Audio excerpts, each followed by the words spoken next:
everyone, it's me, Nikki, and today I'm here with another, the second, I suppose, let's talk about, and we're going to talk about One Piece by Oda Ichiro. Yay. Unlike the Tem novels, let's not butcher that anymore. I'm not bringing out all my books because I have a lot of them and they're heavy. And I remember everything basically because I love this series so much. This is an omnibus. As you can see, it's got volumes 1, 2, and 3 of the individual mangas. I buy them like this because it's cheaper.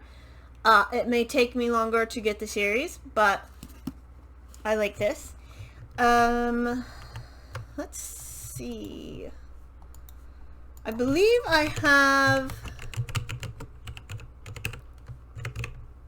all of the omnibuses.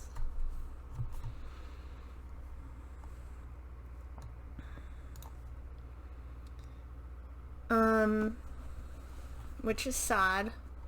I do. Is there only 28? I thought there was more. I'm gonna go to Amazon. Amazon knows, right? Okay, yeah, there's only 28. Which gets you up to volume 84.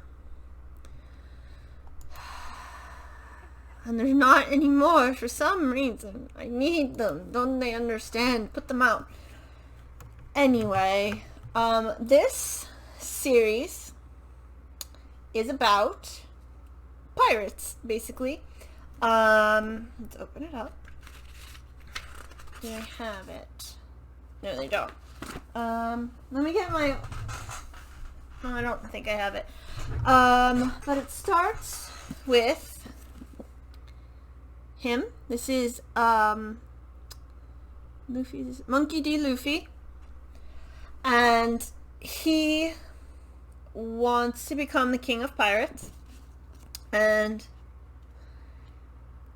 does it open? No, it doesn't open with that, but it opens with him as a child.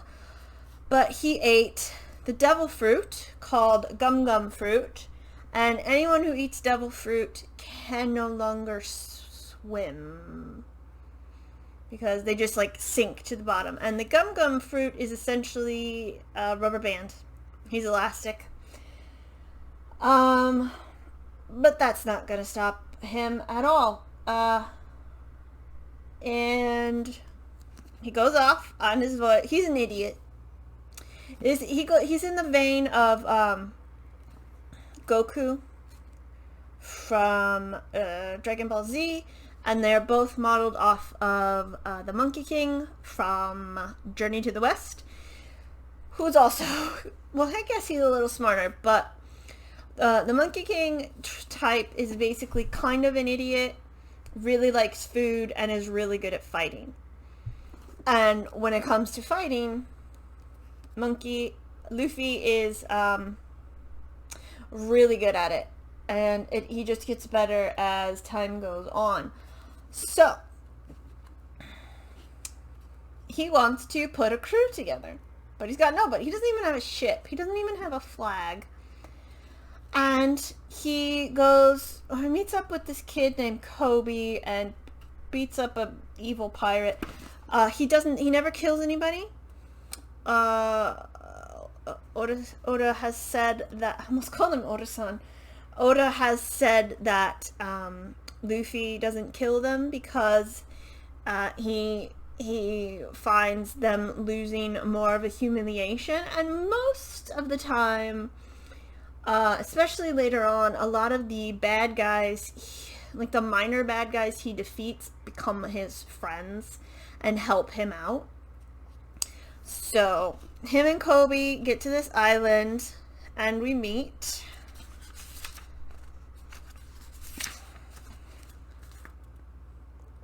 Zoro, Rorona Zoro.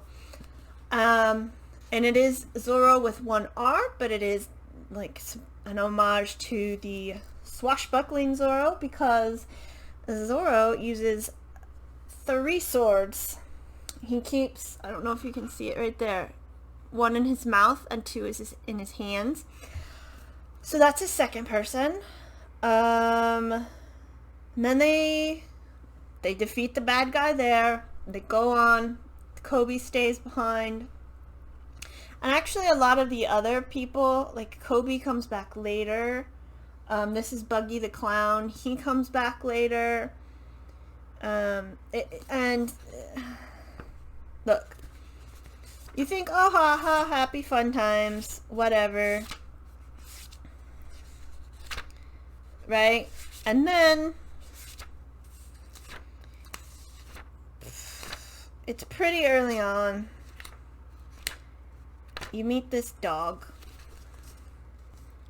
This dog. Right? Oh God, right here. And Buggy's taken over the town. And they have, this is Nami, by the way. She's the 3rd member of the crew. And she is going to be the navigator. Because she's very good, as you find out later, at making maps. And she's also like really in tune with the ocean and the weather, which becomes important later, but we'll get to that. But this dog is just sitting there in front of the store, and he's not going to move. And he's been sitting there, and you find out his master got sick and died. And you're like, yeah, okay, whatever. And then they fucking destroy the store. And this dog is crying. And you're like, why am I crying over a store being destroyed? It gets worse. When Oda wants to make you cry, you will be crying over a ship. Okay? A ship. Do not.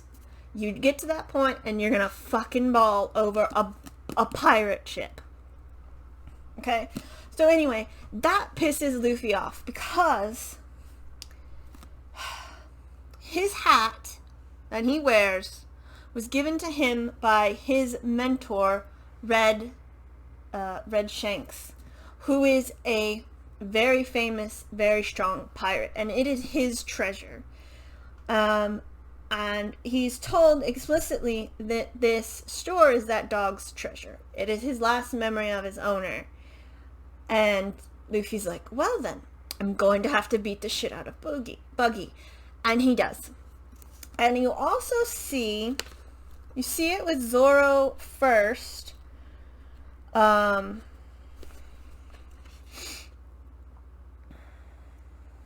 they call him Zolo because of like, when the translation, they were worried about, I think the people that own Zoro suing them, but I don't know if they change it back to Zoro later. I always call him Zoro and not Zolo.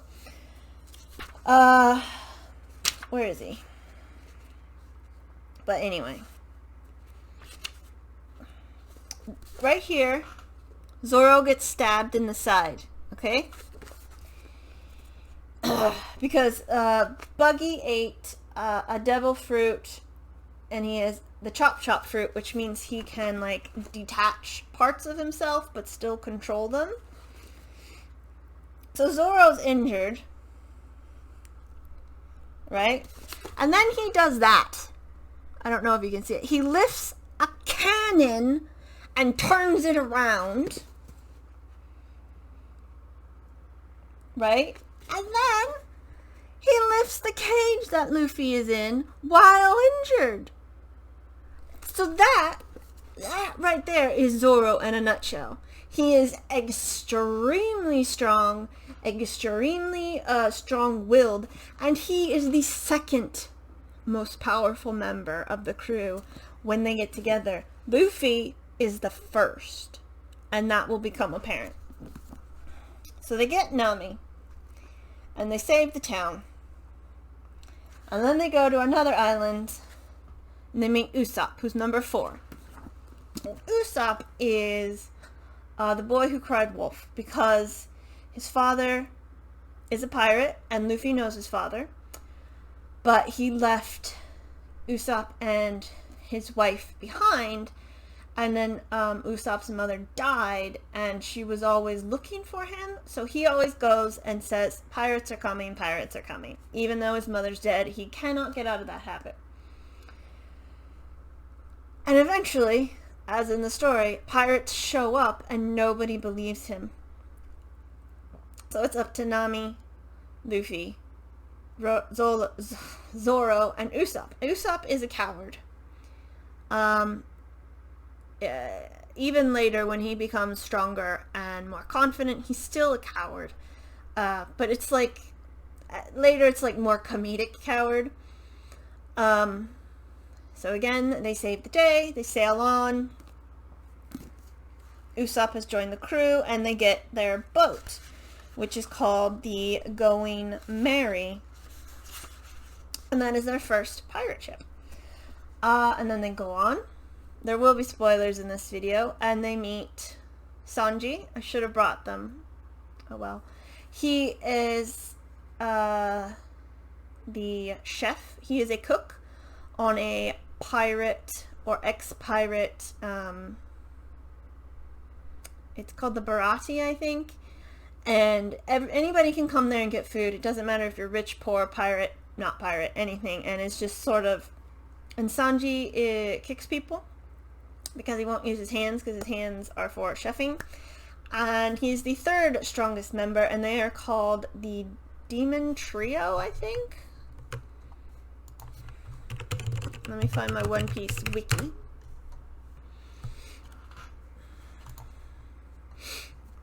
I think, yeah, they're called the Demon Trio or something like that. Monster Trio. They're the Monster Trio because they're the three strongest, and they always will be. And when they fight anybody, when they get a bigger crew, usually whoever they're fighting is, so Sanji's always fighting the third strongest, Zoro's always fighting the second strongest, and Luffy's always fighting the first strongest, usually the main villain. So, they go and they're on this ship and stuff happens, and then, right, there's a man who is, oh god, where are they? Who is a pirate, the Shishibukai. They are pirates who work for the government, the world government. World government, by the way, assholes. And his name is Dracul Mihawk, and he is a swordsman. So Zoro is like, I have to fight him. So he does, and he loses, and he's injured? I think he's injured. He turns around because he doesn't want an injury on his back, and Mihawk is like, yes, you're good. And Zoro says he wants to become strong for Luffy. Basically, everybody he gathers up through friendship essentially want to become strong so Luffy can become the Pirate King, and they all sort of get there. When Luffy becomes Pirate King, Zoro is therefore the strongest swordsman. Nami has sailed the world. Sanji has found all the food he wants to make. Usopp is not a coward anymore, that kind of stuff. And then in the midst of all of that, Nami takes a Going Merry and leaves. And they're like, what the fuck? So they follow her. Turns out she's working for a pirate called Arlong, who is a fishman pirate. And he's taken over her town and killed her mother, and he keeps her trapped up in this tower to make maps. And she has been going out and stealing money for him, but she's also keeps some for herself so she can like buy her way out. They find out, they beat the shit out of him, and in another scene that might make you cry, within the context is he smashes her tower. And this the Arlong arc is probably where it really starts to set up the trend of the arcs. They meet a group of people. Like the one with Usopp sort of had the same thing, but not really. So they meet a group of people. There's a leader and others, and they sort of lose a lot, and then Luffy sort of powers up or levels up, if you will, and becomes strong and beats the bad guy. And it really starts to show when they get to what's called the New World. They go up into Skypiea. Don't worry about it. And he fights a god, or a man who considers himself a god, and he has electrical powers. And he electrocutes Luffy, and Luffy's like, haha, I'm made out of rubber. And then the god is like, he's terrified, but he levels up, and it happens again later. He's fighting a guy who's really, really strong, and this guy is beating him a lot, and then Luffy just powers up and beats the shit out of him, and it's amazing. Yeah, so they save Nami. They go to the New World, and they meet a woman named Vivi, who is from Alabasta, and she's a princess, and she's trying to fight Crocodile. Yeah, I've talked a lot already, and this has been going on, let's see,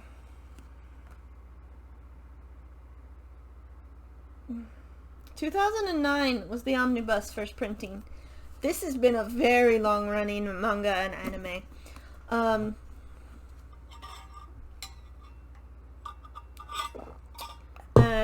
Crocodile has control of her kingdom, and she wants it back.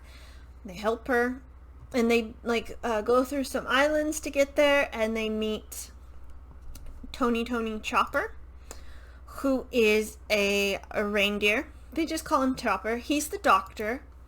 And at this point, so Luffy's the captain, Zoro's the swordsman and second in command. Nami's the navigator, and she usually steers the ship.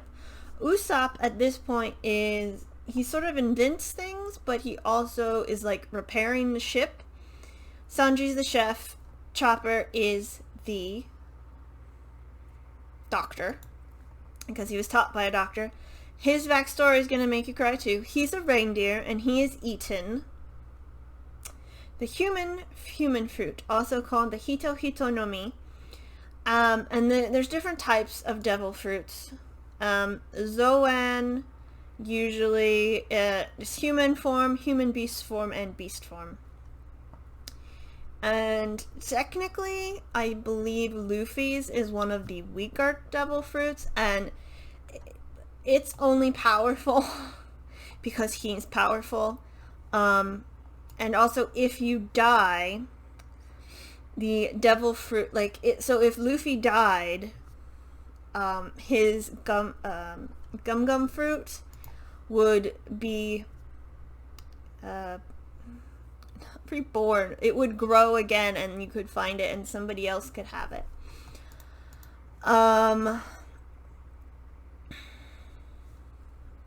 And then after all of this, they pick up Nico Robin, who is an archaeologist, and she's wanted by the world government because she has the ability to read and decipher poneglyphs, which is a forbidden skill, and poneglyphs are just the history of the world, especially it's called a dark time or something that the world government really wants people to forget about. And her devil fruit is the Hana no Mi. It's a flower fruit, meaning she can have multiple hands, multiple feet, and later on she can have big hands and big feet type of thing. And then, so they've gone up with Chopper and Robin. They go up to Skypiea where they fight the god, but their ship is pretty damaged at this point. because you basically have to be like shot with water up there, and the ship can't take it, and they go to a place called Water 7, which is known for repairing ships. And they meet people, and they're basically like, the Going Merry cannot be saved. And there they meet Frankie, who becomes their carpenter, and he is a cyborg. And as the series goes on, he gets more cyborgy. And also, while there, Robin gets captured by the world government, and they're going to kill her. So that's all happening, but at the same time, Usopp does not want the Going Merry to be destroyed, so he like stages a coup, and Luffy like legitimately beats him up, and he breaks off. But don't worry, they get back together. This is the part where you cry over a ship. This is the part where Robin really does become part of the crew, because she says she wants to join the crew, and Luffy says, burn down the flag, and they burn down the world government flag. And it's just an amazing scene, and everybody's terrified of him. So they get Frankie, their carpenter, and Usopp is now the sniper, which has been shown before because he used a cannon to hit a mountain standing out of the water. And after this, they meet Brook, who is a skeleton. And he has the Yomi Yomi no Mi fruit, which is the revive fruit, meaning you eat it, you die, you get your spirit gets it back to your body, and you sort of live for a while. His spirit got lost, and so now when he found it, it's a skeleton. And he is a musician. One of his epithets is the humming brook, because he hums, and he's got like a violin, and he's also a swordsman, but he's like a fencer and not like a badass like Zoro. He apparently grew after there's a 2-year time skip. I don't know how a skeleton, he's dead, whatever, it's a thing. And then it's like a little zombie arc, it's a really fun arc. And then they're about to like go forward in their journey, and they've just got Brook, and then they meet this guy who, like, Luffy, they cannot beat him, and they all get split up, and they all, basically the story shifts to Luffy because he's trying to get his brother Ace out of a very well guarded prison, but all the others are stuck on different islands, and they train essentially for 2 years, and when they get back together, they're all stronger because these things they couldn't beat, they take down quickly. Then they move on. They have to go underwater to the Fishmen tribe. So if you don't like mermaids, because I do have a friend who doesn't like mermaids, the Fishmen arc is basically where they get to show how powerful they've become. And because the villain provides little to no challenge, and it's just a really good arc because it sets up a lot that happens later. And this is when they meet Jinbei, who is a fishman. He is a whale shark fishman, and he is very powerful. I do not know yet. He might be number 4, like 4th powerful, because he can do, they call it it's like kung fu basically. He's the helmsman, so he's the one who steers because he's a fisherman. He's got really affinity for water. He does martial arts, and he can control water, and he used to be a Shishibukai, so people are terrified of him. And he's really good friends with Luffy. They get a new ship. I did forget to mention that, called Thousand Sunny. Frankie builds it, or he helps build it. And along the way, they always meet people who are related.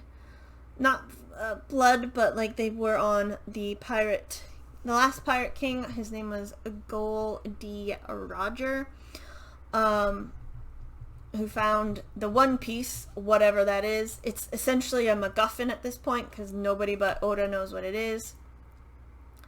And it's just a good story. There's tons of callbacks, like, where is it? Like, no, not there. So there's this monster that's that's trying to attack Luffy, and that's what Shanks does. He says, "Get out of here," and stares at it, and the monster runs away. And you're like, oh, okay, that means Shanks is a badass. No, that's a thing. That turns out to be a thing. It's called Haki, I think, and it is a stare, or a type of innerness.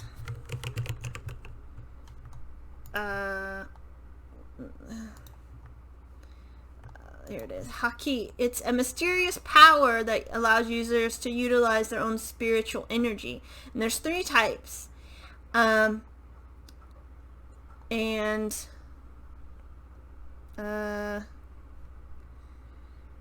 It's like, this first type's the most common. It's basically where, like, you stare at someone and they freeze, and one point Luffy gets so mad he makes like a whole stadium faint, and Kobe later gets so like into this that a bunch of other people faint, because if you're not strong enough, you just faint from it, like when other people use it on you. Then there's the second one, which allows users to create armor around themselves. It's supposed to be invisible, but they do show it to you, and it looks like black oil or something, and I think they only do that so you can see it. And the last one is the rarest form. Oh, is this the one that makes you faint? Okay, this is the one that makes you faint if you can't stand up to it. And it's very rare. Only 1, 2, 3, 4, 5, 6, 7, 8, 9, 10, 11. There are 3 other people, but they're dead, so they don't count. So only 11 people that have been, or no, 14, 4 are dead. Okay, I can't count, doesn't matter. But like, Luffy has all 3. Zoro, where's Zoro? Zoro has 2, I think. Sanji has 2, and I think, let's see, Usopp has the first one, and probably Jinbei has 2 at least as well. So that is like, that's like in the first chapter, and then you don't find out what it is till like 200 chapters later or something. It's so amazing. And you get to go to like a lot of places. And now the current one that I'm reading is, it happens sometimes. The group gets split up, and Sanji went off. You find out actually about Sanji's backstory. He's kind of the only one you haven't up until this point. And I don't think you find out Jinbei's backstory, maybe in pieces. But he's part of a family, and he's gonna marry a woman that's part of the, where is she? Her name is, Charlotte Linlin, who is Big Mom, and she is one of the 4 emperors. Sanji's gonna go marry her daughter. It turns out to be a whole thing. They all get back together, and then now they're going to Wano County, which is essentially Japan, And Zoro, there's this whole thing where Zoro has like these 3 swords, like I said, and they're all special, and they may have something to do with Wano County, and he is a samurai, so maybe we'll find out more about Zoro. And yeah, it's just really well written. Like, there's in-jokes that Zoro always gets lost. Always. And now, like, after the time skip, he's only got one eye, basically. And great, he's gonna get more lost. And it's such a good story. I've been talking about this for 30 minutes. You need to read it to fully appreciate it. You can pick it up at any time.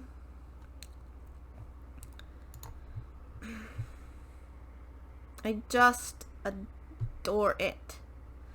And it's such just like, because there's like all these little hints about like what the thing is that Goldie Roger found. There's stuff about the D, like it's a lineage thing, but nobody knows what it means, but it has to do with the Dark Era that the world government doesn't want to know. Luffy didn't even know who his dad was, and his dad is like some infamous resistance leader to the world government. His grandfather's in the Navy. It's just amazing. Like, there's characters you meet that you think die and then they come back. I think only one, like most of the characters who die in flashbacks, but I think, as far as I know, only one character has died in the present, and this was before the time skip, and it was a shock because that had never happened before. There's a Whitebeard. Well, that's not his name. Or it's Edward, where is it? Is it Edward Teach? Oh, Edward Newgate, who's Whitebeard. He doesn't have a beard, he has a white mustache.